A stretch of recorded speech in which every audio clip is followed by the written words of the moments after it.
नमस्कार दोस्तों, आज हम आपके साथ अपने विचार साझा करने जा रहे हैं। सबसे पहले मैं आपको परिचय कराता हूँ। ये हमारी फैमिली है और ये हमारी बिटिया है। तो हम लोग भी यूट्यूब पे आ चुके हैं। तो इसमें खास क्या है, नया क्या है, वो हम आपको आज बताने वाले हैं। नया ये है कि ज्यादातर यूट्यूब पे या तो सिंगल है, सोलो है या कपल है। हमारे साथ ये कि मैं जॉब करता हूँ, घर की जिम्मेदारियों को भी अपने साथ लिए हुए हूँ और अपने परिवार के साथ भी हूँ। यानी कि सारी चीजों को साझा करते हुए हम अपने YouTube को संचालन करते हैं। ये एक फैमिली चैनल है जिसमें हम परिवार से संबंधित किस तरीके से अपने आप को मैनेज करना है, किस तरीके से बहुत सारी चीजों को उसमें दिखाना है, अपने पैशन को भी किस तरीके से फॉलो करना है, वही सारी चीजें हम दिखाएंगे। इसमें किसी भी तरह की ऐसी कोई वल्गरिटी नहीं होगी और लेकिन आपको फुल एंटरटेनमेंट होगा। लाइफ को किस तरीके से जीना चाहिए, यही हमारे चैनल का मुख्य उद्देश्य है। अपने जॉब के साथ, अपने घर के साथ, जिम्मेदारियों के साथ आपको कैसे वक्त निकालना है, यही सारी चीजें हम उसमें दिखाएंगे। और चूंकि मैं कई सालों से अपनी लाइफ को जी रहा हूँ और बच्चों के साथ, अब वो वक्त आ गया कि मैं आपको अपनी जो लाइफ स्टाइल है उसको साझा करूँ। अभी मैं नहीं कह सकता था कि शुरू में अगर ये चीजें कहते हैं तो लोग कहते हैं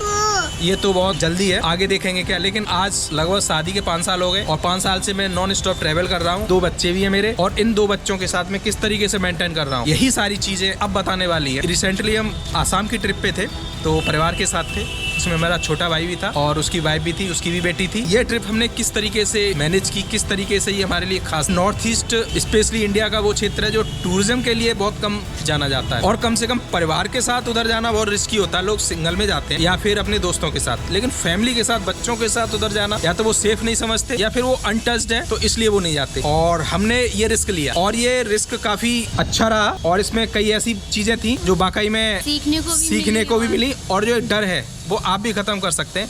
अगर आप फैमिली के साथ नॉर्थ ईस्ट की ट्रिप पे जाते हैं तो नो डाउट भारत का ये वो क्षेत्र है जो खूबसूरती के मामले में हिमाचल, कश्मीर, उत्तराखंड से किसी भी मामले में कम नहीं है। वहाँ की खूबसूरती थोड़ी सी अलग है, लेकिन नो डाउट टूरिज्म के हिसाब से वन ऑफ द बेस्ट है। अपनी नॉर्थ ईस्ट की ट्रिप के साथ साथ हम आपको अपनी जीवन शैली के बारे में भी बताएंगे। और आज मेरे पास बहुत सारे लोगों के फ़ोन भी आते हैं कि आप ये चीज़ें कैसे मैनेज करते हो।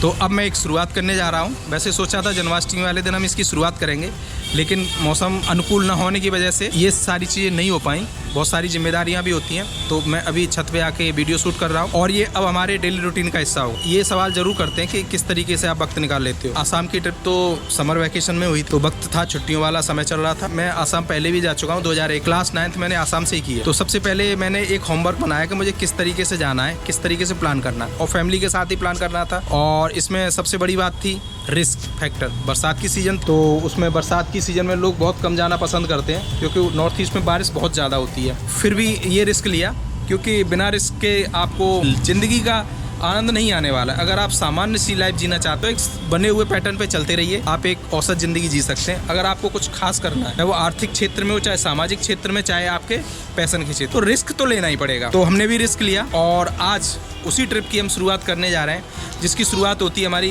कासगंज से। कासगंज से हम सुखाबाद जाते हैं, वहाँ से अपनी गाड़ी से सीधे कानपुर। फैमिली के साथ सारी चीज़ों को मैनेज करना वाकई में टफ होता है, लेकिन मैंने किया और अपने आप को मैं वाकई में बड़ा लकी समझता हूँ कि मैं ये कर पाया। आप भी कर सकते हैं, बस कुछ सावधानियां बरतनी होती हैं। देखिए, लाइफ में अगर आपको कुछ पाना है, कुछ छोड़ना जरूर पड़ेगा। आप ये सोचिए कि बहुत सारी रिश्तेदारियां, बहुत सारी संबंध के साथ आप अपने पैशन को फॉलो कर रहे हैं, वो नहीं हो पाए। कुछ पाना है तो कुछ छोड़ना पड़ेगा। यानी कि आपके ऊपर निर्भर करता है कि आप किन चीजों के साथ समझौता करते हैं, किन चीजों को छोड़ते हैं और किन चीजों को अपनाते। तो मैंने अपने पैशन को अपनाया। नॉर्थ ईस्ट की जो मेरी 10 से 12 दिन की ट्रिप थी वो बहुत शानदार रही और उसी के सारे अनुभव मैं आपके साथ एक एक करके साझा करूंगा। बहुत ही रिस्क, बहुत ही खूबसूरत ट्रिप थी। इतनी अच्छी ट्रिप थी कि इसने मेरी हिमाचल की कई ट्रिपों को एकदम से बैकफुट पे ला दी। सबसे अच्छी बात थी कि मैं फैमिली के साथ ये सारी चीजें कर पाया। बहुत ही कहीं मुझे ऐसा लगा कि फैमिली के साथ इतना बड़ा रिस्क नहीं लेना चाहिए, लेकिन आज सोचता हूँ तो वाकई में अच्छा लगता है कि वाकई में रिस्क लिया, बड़ा शानदार। तो मैं बीच में बता रहा था कि मेरी एजुकेशन आसाम से भी हुई है, JNV शिवसागर से, जो टमटम टोला चकीमुख नाजीरा के पास में है, शिवसागर डिस्ट्रिक्ट में है हमारा विद्यालय। तो वहाँ काफी लोग परिचित भी हैं, कुछ क्लासमेट है, कुछ सीनियर्स भैया है, कुछ जूनियर्स भी हैं। तो ये तो था ही कि अगर कोई दिक्कत आती है तो मैं उनसे वहाँ हेल्प ले सकता हूँ। बहुत सारे मेरे क्लासमेट। तो मेरा एक छोटा भाई था जूनियर, रूपम ज्योति गगोई, तो मैंने उससे संपर्क किया। वैसे कि में जाने वाले थे गंगटोक, एट ए टाइम उसने मुझे कॉल किया, भैया आप इधर ही आ जाइए। उसने गाड़ी का इंतजाम किया। सारी जो ट्रिप है उसमें जो सबसे बड़ी भूमिका में, एक तरीके से कह सकते हैं जो श्री कृष्ण की भूमिका में है, तो वो है रूपम ज्योति गगोई, क्योंकि उसके बिना इतने कॉन्फिडेंस में हम नहीं आ सकते। रात को 10 बजे जंगल में जाना और नदी में जाना, बहुत सारे चैलेंजेस थे, लेकिन उसके साथ होने से हमारे अंदर से कॉन्फिडेंस आया और हम ये सारी चीज कर पाए। बारिश हो रही थी, भयंकर बारिश हो रही थी। अगर कहीं हम फंस जाते तो वाकई में बहुत बड़ी रिस्क हो सकती थी। लेकिन रूपम के साथ होने से ये हमें डर था कि चलो लोकल का हमारे पास कोई साथ है, तो वो अपनी भाषा के माध्यम से और क्षेत्र के हिसाब से सारी चीज़ों को मैनेज कर ले जाएगा। हमारी ट्रिप कानपुर से शुरुआत होती है, नॉर्थ ईस्ट ट्रेन से, जो AC 2 टायर में हमारा रिजर्वेशन होता है। कामाख्या के लिए हमारा रिजर्वेशन था। गुवाहाटी में कई रेलवे स्टेशन है जिसमें से कामाख्या भी है, तो कामाख्या हम जाते हैं, वहाँ रात में स्टे करते हैं। रूपम हमें रिसीव करने आते हैं स्टेशन पे, वहाँ से होटल में जाते हैं। होटल पहुँचते पहुँचते काफ़ी लेट हो जाते हैं, 12 के आसपास। तो होटल तो काफ़ी अच्छा था लेकिन वहाँ खाना नहीं मिलता, बारिश हो रही थी बहुत तेज़, तो बारिश की वजह से आसपास की दुकानें भी बंद हो गई थी। तो फिर हम बाहर जाते हैं होटल के, तो एक लोकल दुकान खुली होती है, तो उससे हम खाना पैक करा के लाते हैं और खाते हैं। पहले दिन की हमारी यही थी, 2 दिन की यात्रा थी।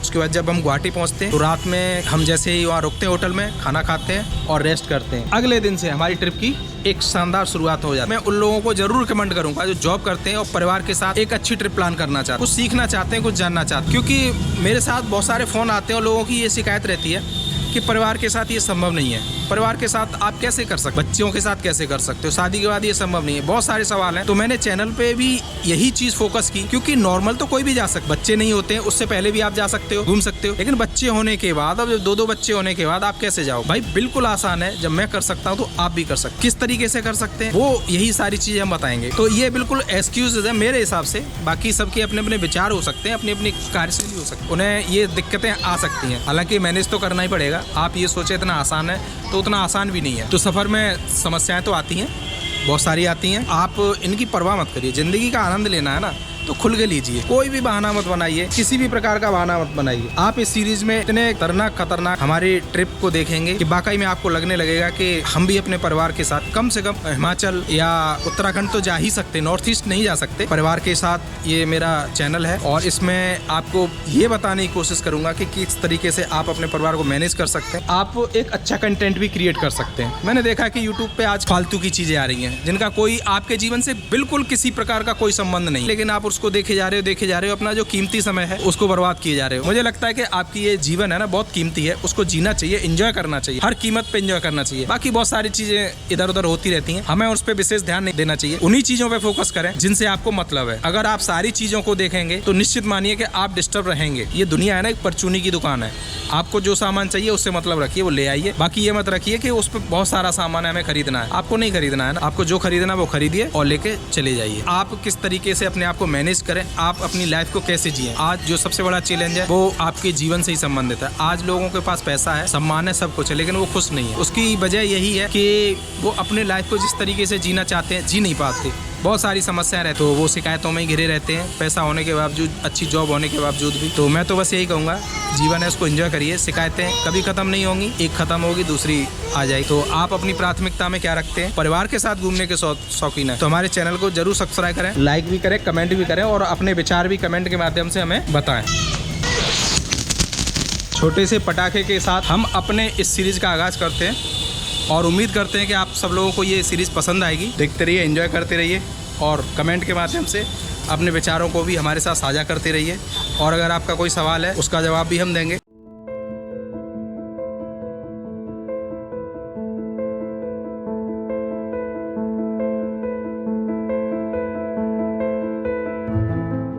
समय हम आए हुए हैं कामाख्या जंक्शन। हमारी ट्रेन लगभग 7 बजे आ गई थी और वेट कर रहे हैं अपने फ्रेंड का, अभी थोड़ी देर में पहुंचने वाले। ये है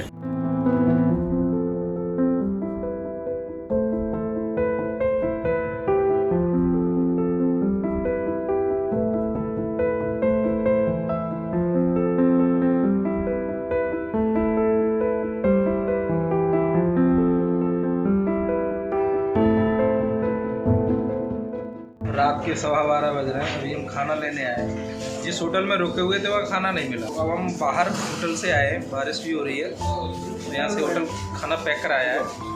ये देखिए, हो गया भैया पैक। रात के 12 बजे कहीं खाना नहीं मिला तो हम आए, बाहर से पैक करा के ये खाना लेकर आए। बिल्कुल आसामीज थाली है और उसी अंदाज में ये आज परोसा जा रहा है। ये देखिए, दाल चावल, रोटी तो यहाँ मिलती नहीं है। क्या क्या है बताना भाई? दाल चावल सब्जी रोटी अचार मिक्स वेज। आज उसी अंदाज में आसाम में खाने की तैयारी करते हुए रात के 12:30 बजे रूपम ज्योति गगोई और ये टीम एक साथ रहने वाली है और आसाम का भ्रमण करने वाले हैं बहुत शानदार तरीके से। और यहाँ रोटियां तो मिलती ही नहीं है, तो ये चावल का ही सिस्टम है। ये चावल खाने का अंदाज यहाँ थोड़ा सा अलग रहता है। इस तरीके से दाल में डाला जाता है। रूपम बताते जाना, ऐसे ही खाते हैं ना, इस तरीके से इसमें डालते हैं। और ये सब्जी है और ये चटनी है और ये भुर्ता और ये सब इस तरीके से मिक्स करके ऐसे करके और ये